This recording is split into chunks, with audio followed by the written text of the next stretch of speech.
For half a century at least, American foreign policy has prioritized the Middle East above all other regions. The reasons are obvious. The Middle East was for decades the world's most important supplier of energy, was a prime theater of superpower competition, and was rife with conflict that threatened to spill into the wider world. Those words were not written by me. They come straight from the National Security Strategy, or the NSS, of the United States, released by the White House only 3 months prior to the start of the 2026 Iran war.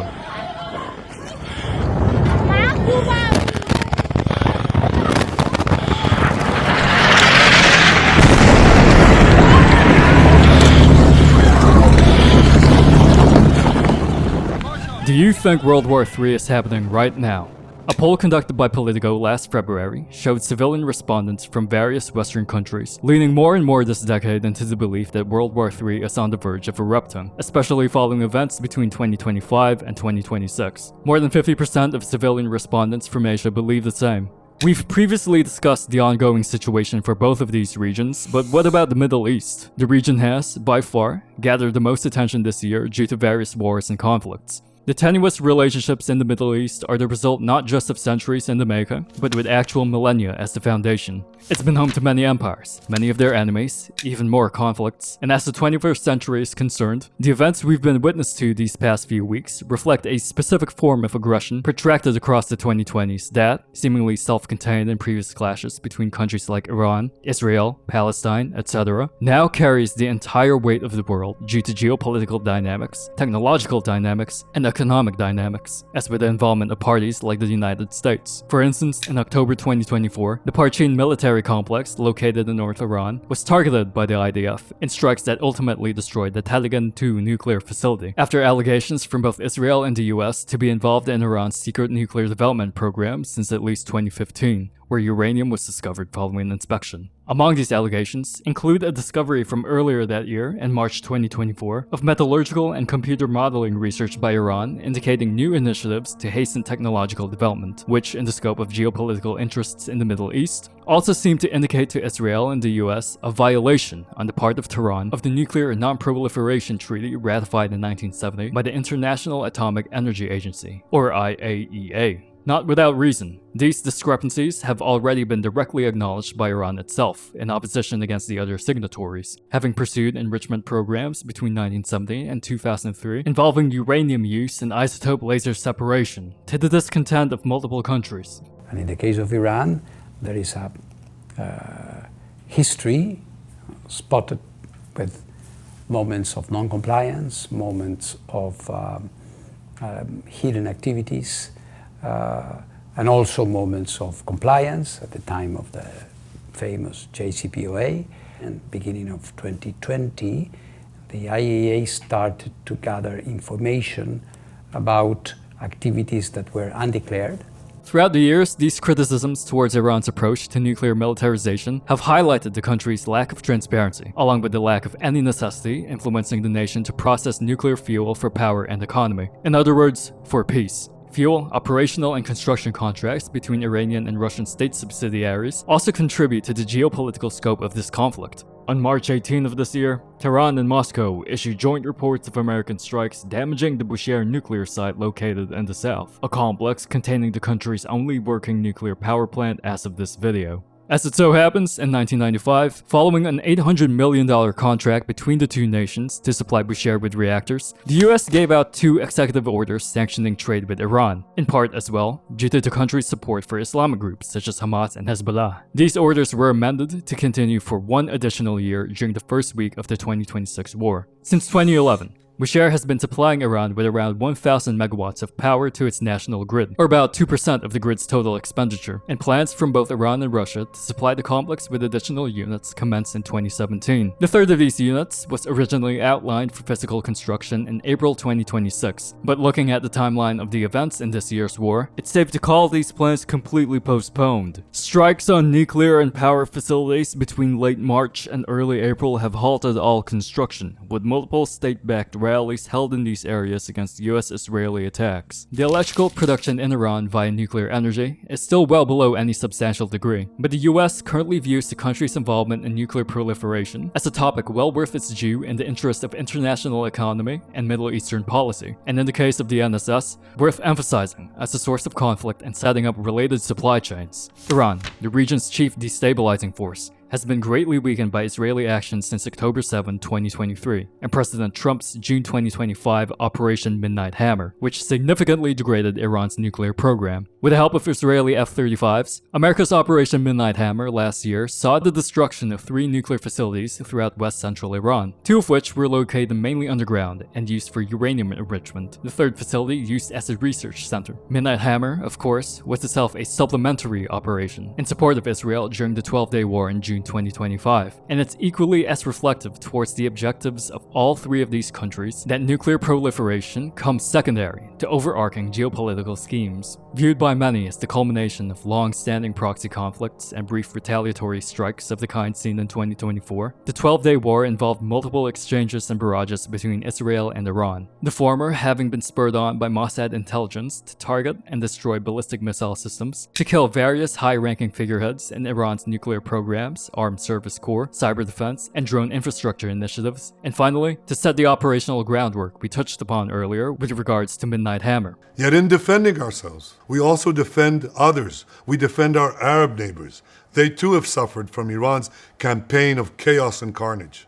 Following reports in this same month from the IAEA declaring even more violations on Iran's behalf since 2019 and verifying the full details of its nuclear programs, by which enough uranium for 9 nuclear bombs has allegedly been enriched, Iran's inclusion in the 2020s paradigm stems primarily from tenuous financial, cultural, and logistical relations with other nearby countries. Supreme Leader Ali Khamenei's regime has known no shortage of strife, and during the build-up to his assassination in the early stages of the 2026 war, Iran's administrative policies were constrained heavily by the influence of ruling elites on its industrial and institutional sectors, the snowballing aftermath of which extended through into civilian unrest and further still in degrading security networks beyond its own territories. The Islamic Revolutionary Guard Corps, IRGC, of the Iranian Armed Forces has been expanding into the country's business pursuits ever since the early 90s. It has since functioned in Islamist ideological capacities by way of economic populism via the IRGC's volunteer paramilitary, or the Basij, targeting domestic necessities in Iran's poorer regions through government projects including disaster relief, construction or renovation of public and institutional infrastructure, rural security, and black market dealings, all backed variously by the IRGC and, in part, through charitable trusts sourced from religious institutions and clerical bureaucracy. These charity organizations, or bonyads, are non-governmental charities only on paper and not in practice. The same bonyad supporting provincial enterprises, the Bonyad Shahid, has been known in the past to appoint former IRGC commanders for presidential oversight, and has also been known to involve itself in joint economic ventures with subsidiaries of Iran's defense ministry. The propagation of bonyad enterprise and public enterprise exists at the behest of government jurisdiction, forming an Islamic economy rooted in the 1979 revolution. The Bonyad Shahid, after all, is a smaller entity within a larger national network, collectively handling between 20% and 40% of Iran's GDP. This 20% differential is no coincidence, nor is it a concern for Iranian administration. These social organizations are not taxed by Iran's Ministry of Finance. They aren't required to undergo official audits, they do not have any public accounts, and at best have only a fluctuating legality in operation that some have described as vehicles to fund Iran's proxy conflicts elsewhere. A more influential bonyad, referred to as Bonyad Mustazafan, is directly supervised by the Supreme Leader in appointing directors, typically from IRGC personnel, and also owns at least 300 companies in agriculture, engineering, transportation, and more, additionally supporting these economic dynamics with industrial contracts in other countries. The IRGC also operates outside bonyad instruments, opting in some cases to take advantage of no-bid contracts that have been directly provided to them over the decades by Presidents Rafsanjani and Ahmadinejad, progressively establishing the IRGC as a monopoly in the oil, LNG, infrastructure, construction, and engineering sectors of Iran's government, as well as a 50% stake in the telecommunication company of Iran in 2009, the country's incumbent telecoms operator. The lack of government oversight, or more accurately, the impunity of government oversight throughout Iranian policy, allows it to execute intersectoral initiatives with hardly any backlash backlash from other national departments. Following the 12-day war, for example, the administration focused heavily on its naval leverage in the Persian Gulf, adding the newly repaired Sahan destroyer to its fleet, as well as the Kurdistan base and prospects of maintaining steady hold of these territorial waters going into 2026. However, satellite imagery indicates the Sahan was sunk in early March of this year. A second floating base, the Khuzestan, was also to be included in service. In the wake of these announcements, however, Iran's military cited regional security as the primary issue surrounding the Strait of Hormuz, the free navigation of which was important for all nations of the region, including the Islamic Republic of Iran. Likewise, the United States reiterated the strait's value in the NSS, with loose guidelines ensuring that Gulf energy supplies do not fall into the hands of an outright enemy, and that the Strait of Hormuz remain open. Passage through the strait has been heavily affected in 2026, with threats in Q1 from Iran to attack or otherwise immediately debar any incoming ships with relation to US and Israeli operations. Discussions from around March 27 within Iran's government point to a potential toll booth system being set up by the IRGC to allow international passage through the strait, with at least 2 vessels at the time reportedly having paid in Chinese yuan. This goes against Article 19 of UNCLOS, the United Nations Convention on the Law of the Sea, but historically speaking, as we know, international agreements never truly apply the strictness of contained guidelines, and this is all the more evident in Iran's past violations of other treaties. Exceptions were made during this period for Middle Eastern ships to pass on through, with Iran's government first allowing the transit of 20 Pakistani vessels on March 28 for energy supply chains. By way of proxy weaponization, the strait has no doubt been the centerpiece for much of the war's developments leading into April. On April 12, US Central Command announced they would be blockading ships from all nations from accessing and navigating around Iranian ports. This also violates UNCLOS. In the interests of domestic reindustrialization, as referred to in the NSS, America currently expects upwards of 60 empty VLCCs to reach refineries on its eastern coast, ferrying the disrupted schedules of these ships to operate well enough for US oil exports in the short term. On the contrary, each carrier has a capacity of 2 million barrels, and the most recent data for the US shows domestic facilities only able to export 4 million per day. Logistics for medium to long-term supply of crude oil for worldwide lanes don't exist in the country as of now, and many analysts expect its price to surge even higher than already expected. Petrodollar market strategies will soon rely more on the physical variable of navigation and territorial projection, more so than we've ever seen in the 21st century as these rates tally up. The Gulf region is also unable to supply these VLCCs on any reliable level. A large amount of Iran's priorities involves the alliance of its regional network, however, not only its domestic pursuits, and where the besieged have been previously compared in its function with the Hezbollah in Lebanon,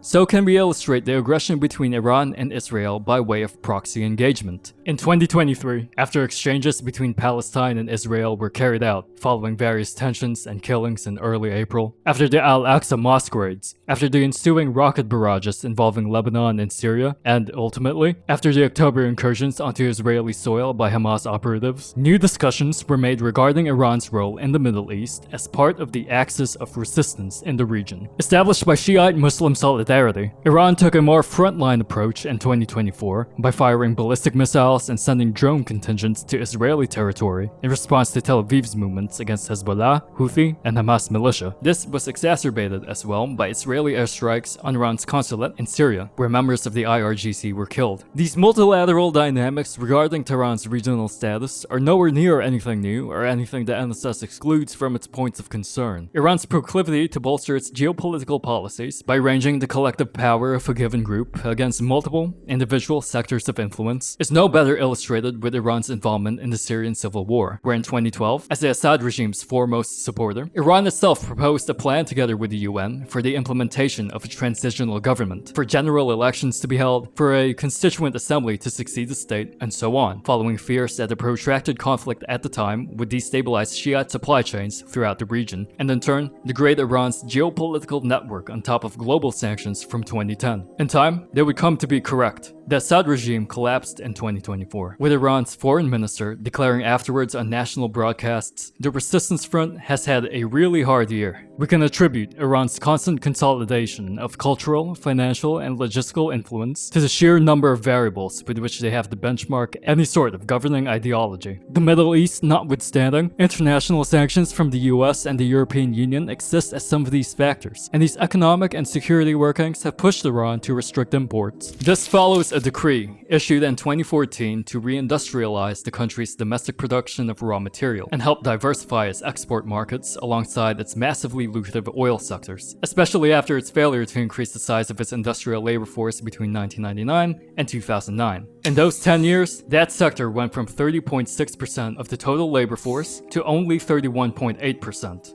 From 2020 to 2024, the Iranian market saw a 242% increase in the export of consumer goods and a 193% increase in their imports. At first glance, these improvements follow through on those government decrees. The overall principles dictating the flow of these markets may seem agreeable, but as we all know, these are the 2020s. Persistent sanctions throughout the 21st century helped to affect inflation well enough to raise consumer prices between 2016 and 2020 by a minimum of 30%, while more than halving the value of the Iranian rial all before COVID even hit. And where projections for reindustrialization would have supported at least some part of the country's overextended finances, Iran's inability to import foreign technologies or use any hypothetical foreign investments hampered any effort to modernize its production. What's even worse, due to its lack of government oversight in implementing any standardized policies in the financial sector, the misallocation of disbursement for housing was soon discovered to be instead granted to manufacturing groups exempt from taxes. Ignoring legal policies put in place to ensure a 20% share from each bank would invest in this government housing plan.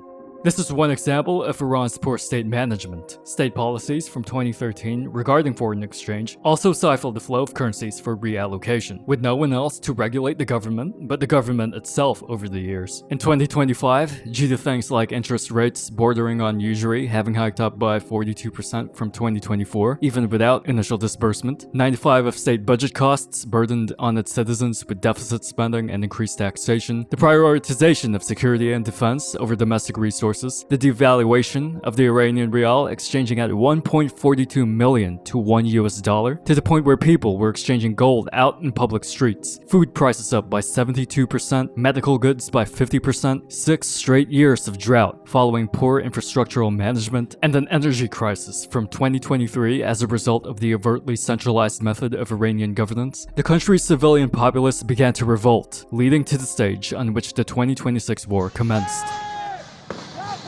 It's worth expressing once again why a destabilized government in Iran stands at the forefront of security doctrines not only from both the US and Israel, not only those of the Gulf region and the greater Middle East, but also of highly influential nations from the EU and Asia. In terms of seaborne trade, the Strait of Hormuz transits 34% of the entire world's supply of oil exports and 30% of LPG exports as part of its 11% share of responsibility and global trade volume, including consumer goods, agricultural products and equipment, food, and more. As of editing this video, Khamenei's son, the new supreme leader, has not shown to demonstrate any new methods beyond the same type of governance Iran's people seek to revolutionize, calling instead for all military action not to de-escalate until both the US and Israel have been defeated. The sort of economic downturn experienced by Iran ever since the turn of the century can very well repeat the same cycles in countries even beyond its immediate reach. For instance, a projection study from the European Central Bank from 2023 indicated that, in a similar scenario, the EU would suffer from a 0.7 drop in GDP growth the following year, with a 0.9 increase in consumer price inflation.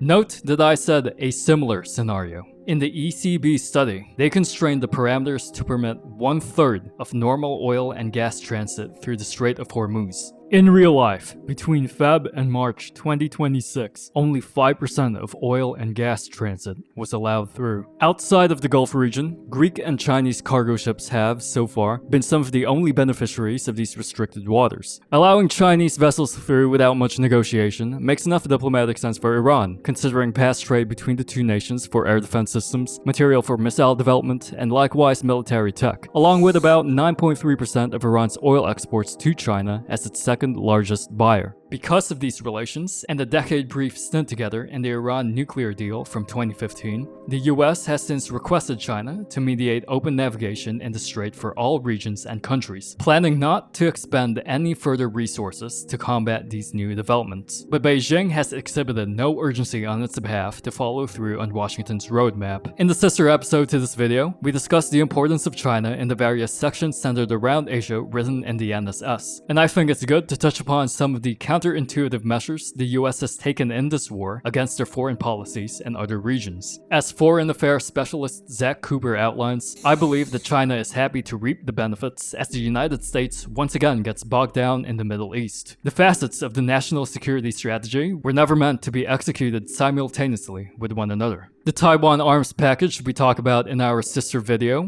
was to be followed up with a second $14 billion deal, set to have been signed after a summit between President Donald Trump and President Xi Jinping on March 31. Because of these new disagreements surrounding the Strait of Hormuz, Trump has since delayed the visit. The question remains, why exactly is the US so intent on expediting the NSS through its doctrines on Iran, and what role will Israel play in the extent of this war?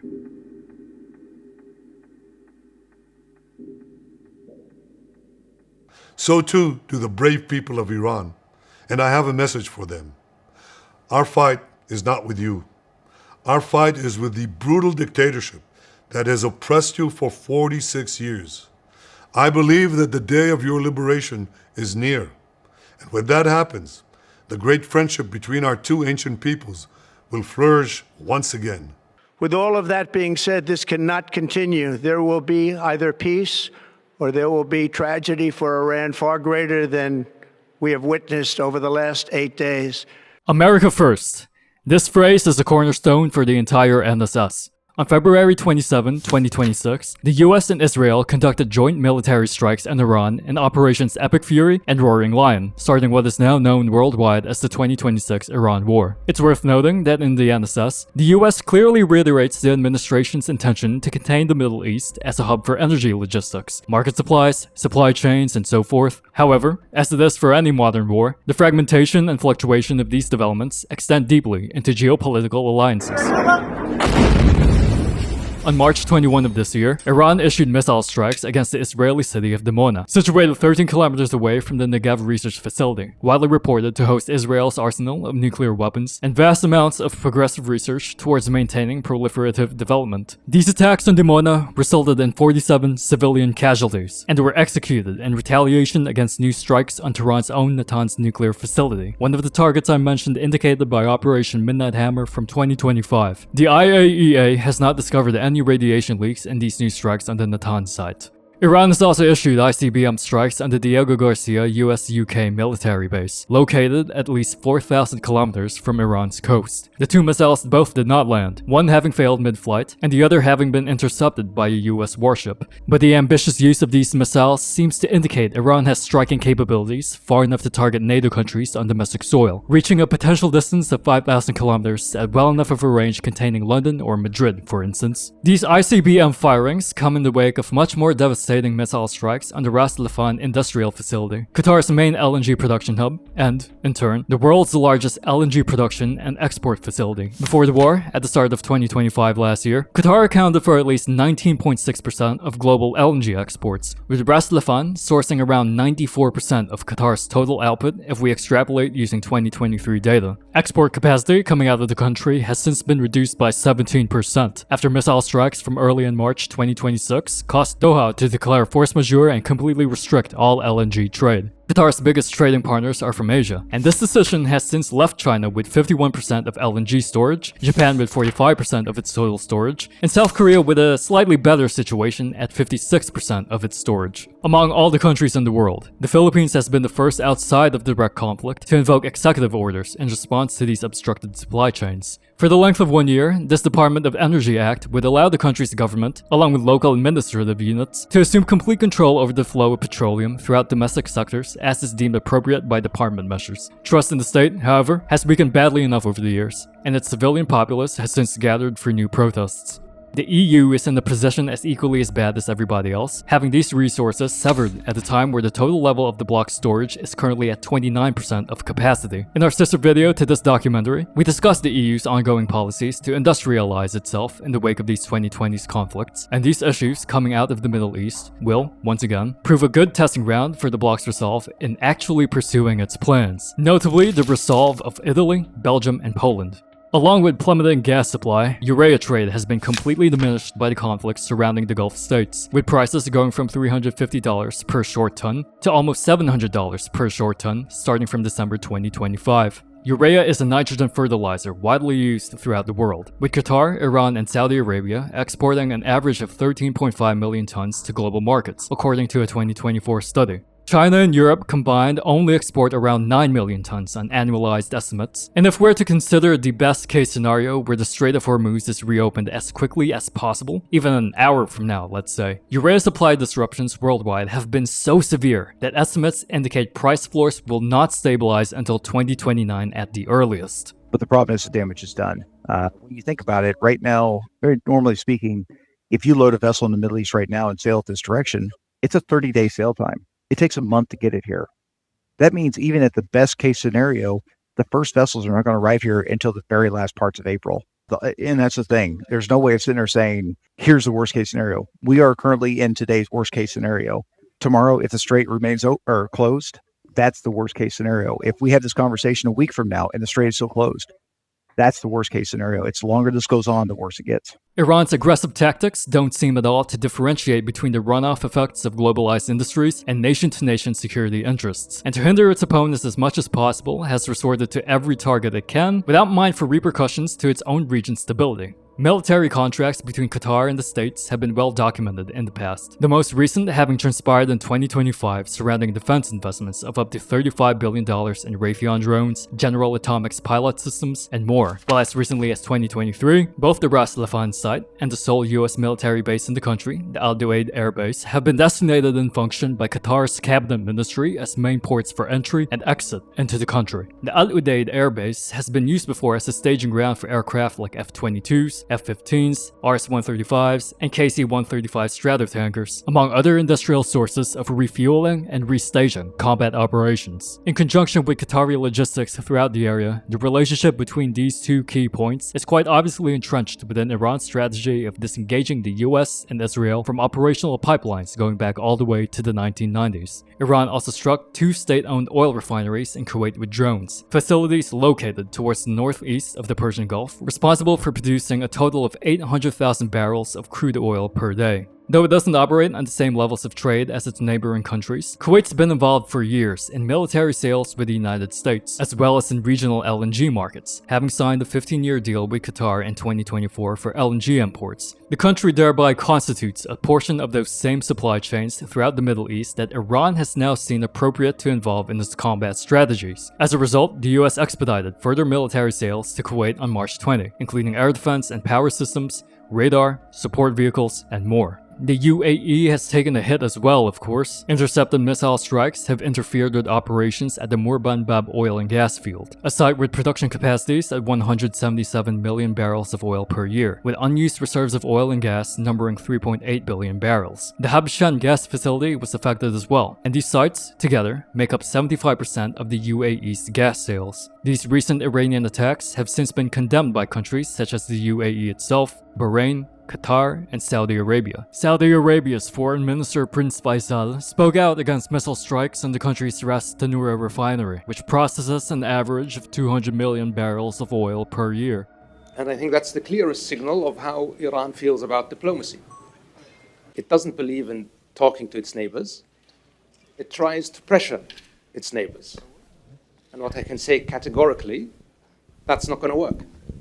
The kingdom is not going to succumb to pressure. These statements were followed up with further attacks on the country's Yanbu facility out west along the Red Sea. This refinery produces around 86 million barrels of oil and gas per year, all on its own. These attacks are widely considered to be retaliatory on Iran's behalf as a response to Israel's own strikes, not only against the IRGC's intelligence chain and personnel, but also against Tehran's gas and oil infrastructure in the South Pars gas fields, the world's largest single source of natural gas. From a 2014 study, the International Energy Agency estimates a total of 51 trillion cubic meters of natural gas contained within this area, ranging from Iran to Qatar, and further studies indicate about 14 trillion cubic meters of these reserves are recoverable. The damage inflicted so far in this area has been localized to Iranian facilities responsible for 12% of the country's total LNG production. Two refineries totaling a combined output capacity of 100 million cubic meters of gas were shut down following evacuations and explosions in the nearby city of Asalue.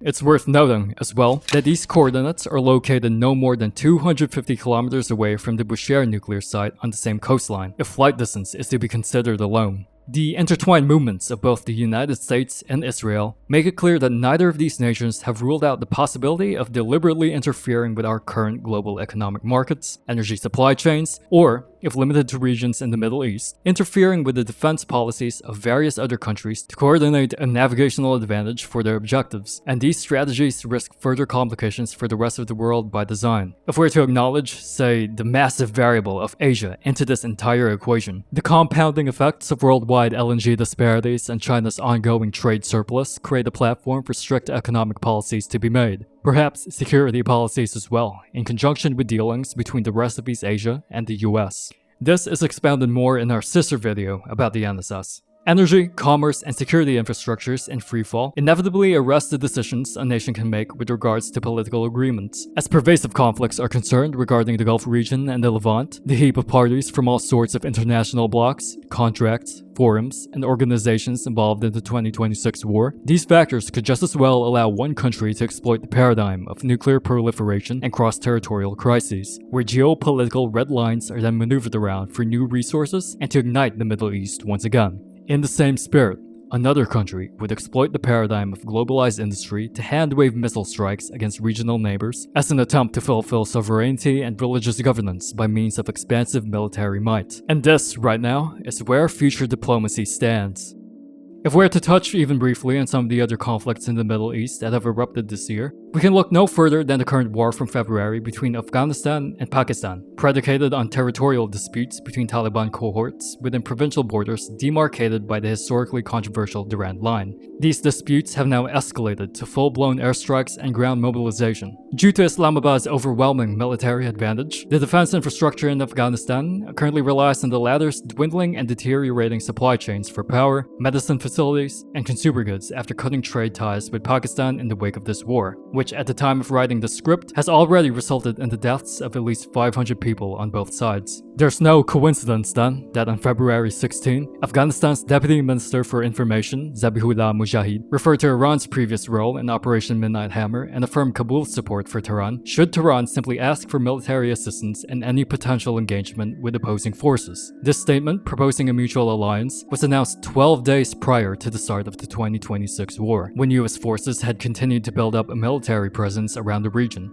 Diplomacy and resulting alliances throughout the Middle East have always been a messy affair, and it proves no different this time around. There exists a defense pact from September 2025 signed between Pakistan and Saudi Arabia, detailing that any form of aggression towards either one of these nations would amount to equal aggression against the other. This agreement also signified new infrastructural links between the two for energy and defense, triggering ripples throughout analyst circles concerning potential Saudi usage of Pakistan's nuclear arms. But many other reports seem to point towards the opposite. Maintaining this agreement exists more as an institutional formality following historical interests, rather than a tool to execute joint military operations without question. Indeed, Pakistan's current stance towards the Iran war is one of condemnation towards Israeli strikes in Lebanon against Hezbollah forces, one of condemnation, again, towards Iran for its retaliatory attacks, and finally, also one of mediation between Saudi Arabia and Iran itself. Pakistan was also the formal mediator of a temporary ceasefire agreement between the US and Iran in April 2026, but the circumstances surrounding the ceasefire haven't proven yet to fully deter any future responses from excluded parties, notably Israel.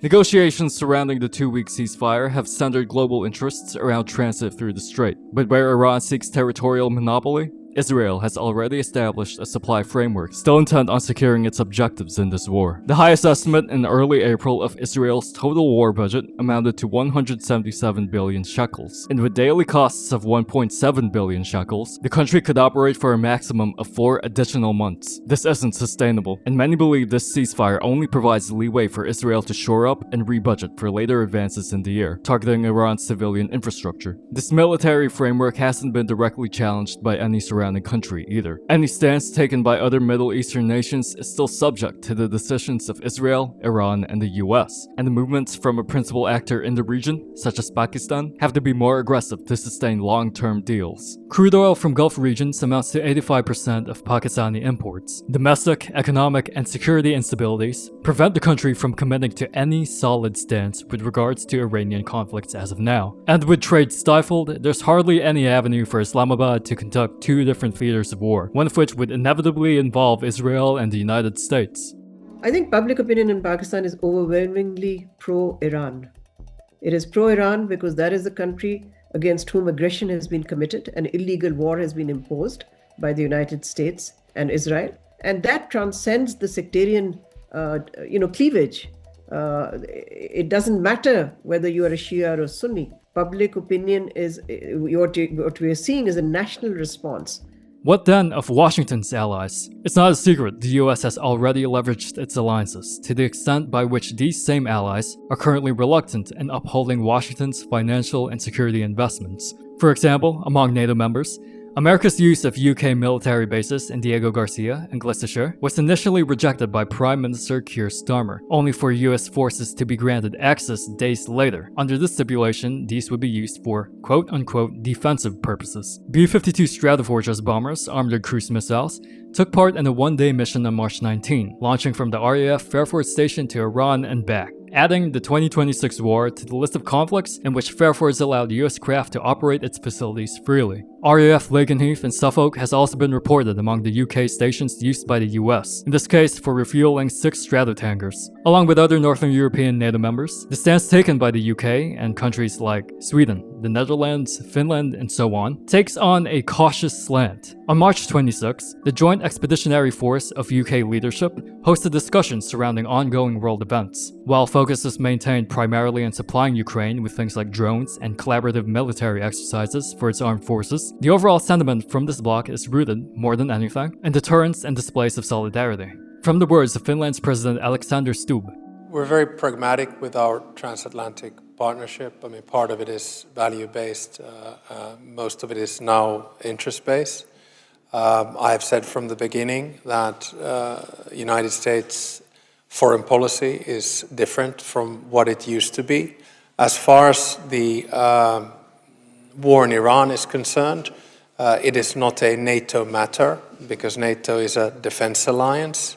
EU sentiment currently seeks to maneuver a firm hand around US demands. By far the largest display of cooperation among NATO member states is France's deployment of its only aircraft carrier to Mediterranean seas, the nuclear-powered Charles de Gaulle. At the time of writing, thanks to OPSEC mishaps on March 19, we now know this nuclear aircraft carrier, or CVN, has been sailing around Cyprus. Though it's clear the most immediate type of support to be given to the US right now will be supplementary at best by way of counter-UAS warfare, logistical interoperability with US aircraft, and overall reconnaissance, the news comes at the crossroads of some rather interesting events from the second half of March, in which President Emmanuel Macron reasserted France's military objectives from December 2025 in developing a new CVN, revealing its name of France Libre, partially in response to the crises sprawled throughout the Persian Gulf and nearby regions. This new CVN is designed to be around 50 meters longer than the current Charles de Gaulle, and is to be entered into service by 2038. This vessel will be supported by an air group of at least 40 aircraft and would,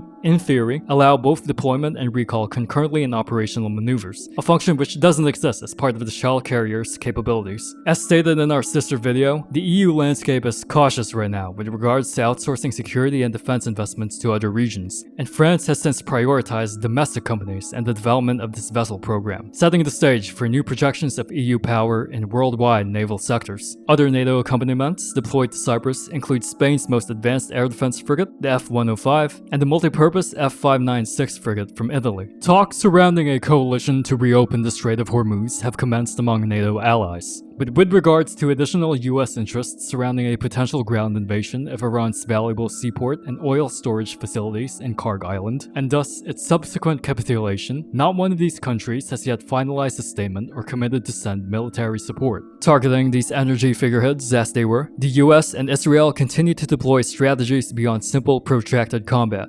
Of course, no one likes prolonged engagements in times of war, but the counter-tactics initiated by Iran have seen higher usage rates of mobile, decentralized ballistics, relying on relatively cheap and short-range cluster warheads of the Zolfaghar missile variant, alongside this same variant's medium-range upgrade of the Desful missile line. Using these tactics has proven much more effective against the US and Israel, especially compared with the IRGC's previous plan of bolstering bases and airfields that would be constantly exposed throughout the extent of the conflict, if not outright destroyed. America's repeated focus on energy logistics in this region is placed at the forefront not only of its military strategies, but as we've come to learn, its NSS as well. And Israel has shown time and time again its key role in aiding these objectives as Washington's strongest allies in the Middle East. A segment in the National Security Strategy details a philosophical impetus on behalf of the United States to inform modern policies with the Monroe Doctrine, a treatise on diplomatic principles first issued by President James Monroe in 1823. A portion of the statement in the NSS reiterates, "We want a hemisphere that remains free of hostile foreign incursion or ownership of key assets,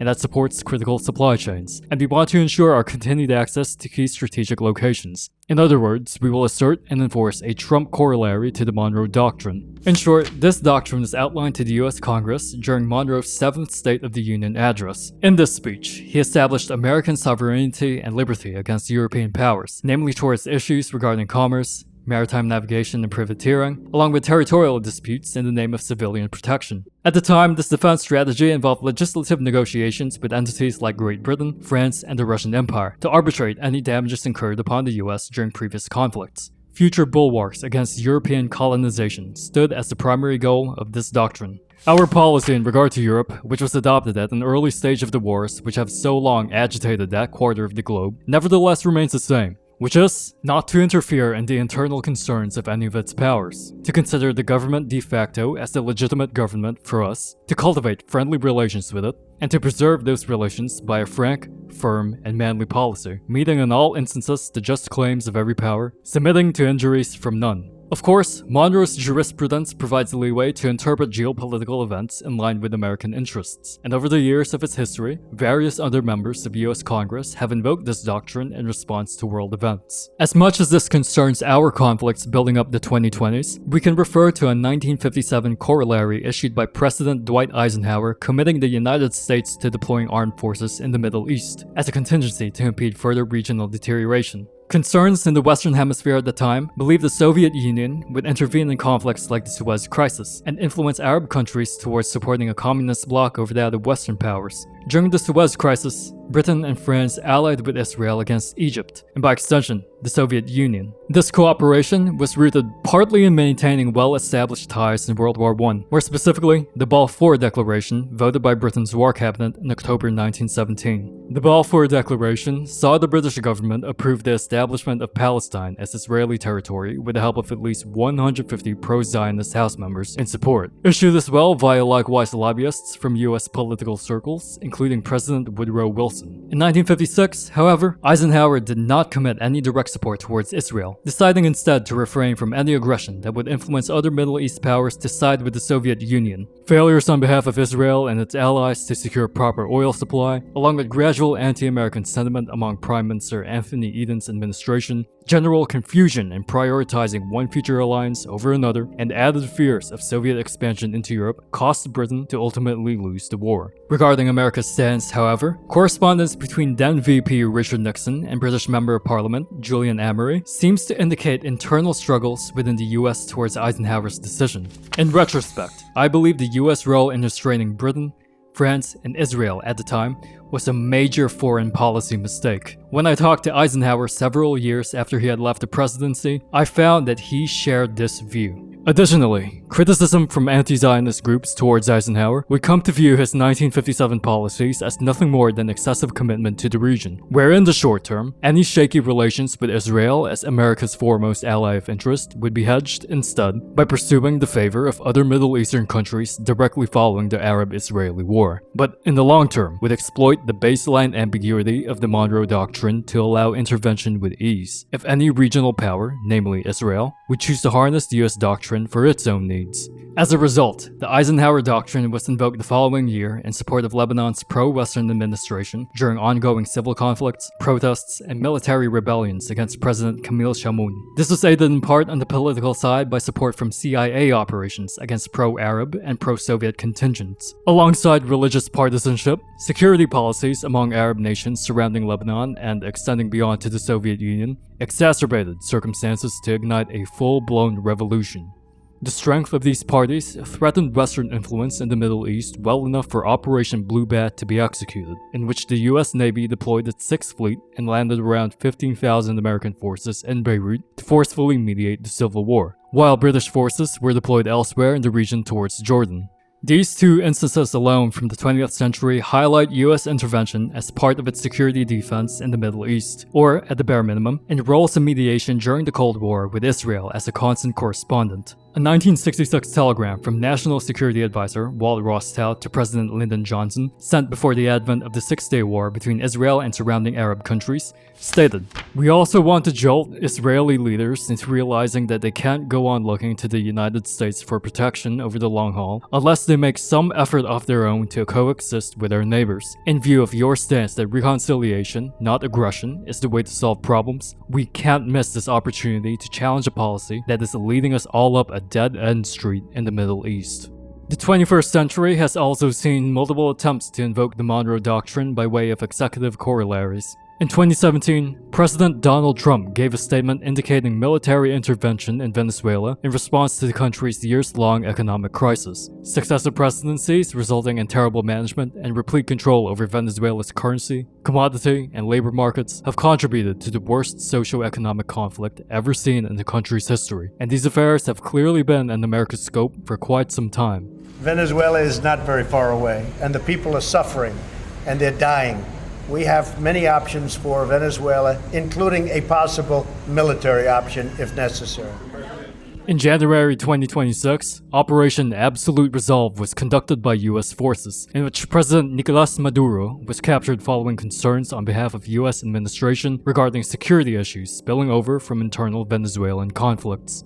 This operation followed a blockade around the country debarring oil tankers from navigation, which stifled its already weakened oil, power, food, commodity, and industrial markets. All in all, the culmination of a US fleet buildup in territorial waters came months before 2026 even began. In many ways, this incident was the first to truly enact Washington's policies outlined in the NSS and proved its effectiveness in 21st century geopolitics, where prolonged proxy engagements had, once upon a time, taken priority in US governance over fast-tracked initiatives like we see today. In the wake of all these discussions about having the foundation of World War III laid out in front of us every successive week thanks to the internet news cycle, I want to end with a quote sourced from Walt Rostow's aforementioned telegram with President Johnson, a letter urging Israel's Prime Minister at the time, Levi Eshkol, to alleviate armed tensions between Israel and Jordan. "These are troubled times, Mr. Prime Minister, when peace is fragile and stability more necessary than ever. Just as there have been events that disturb the peace, there may be in the future more such events. In these circumstances, it is the hardest and highest task of government to hold fast the course of moderation and reason. It is because I know you share with me these views that I know I can count on you,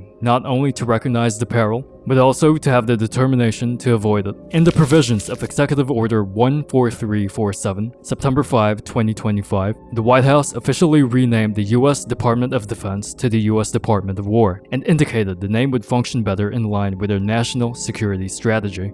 The NSS would then release only months following this change. In 2026, its effects have been more rampant, having extended to territories and influence only spoken before in theory throughout the early decades of the 21st century. It now demonstrates a full willingness on behalf of America to advance its security policies by the guidelines of a doctrine amended further beyond its original scope, including not only the United States, but the entire Western Hemisphere in implementation. We can well expect a greater splintering among alliances throughout the world, with America as the most prodigious independent variable, so to speak. Foreign maneuvers will turn nations away from strategies they all saw fit to follow not 2 decades ago, concerning each domestic interest less within the webwork of tenuous policies and duplicitous conceits, and more with a pursuit of a firm opposing hand against international framing, backed by exploits in economy or geography, backed by trades and deals and agreements, backed by policies going against policies, going against your own policies, backed by showcases of power, forcing these individual conflicts more and more upon the civilian populace to threaten even the most basic human necessities with the bloodshed of young men. It's a simple prospect.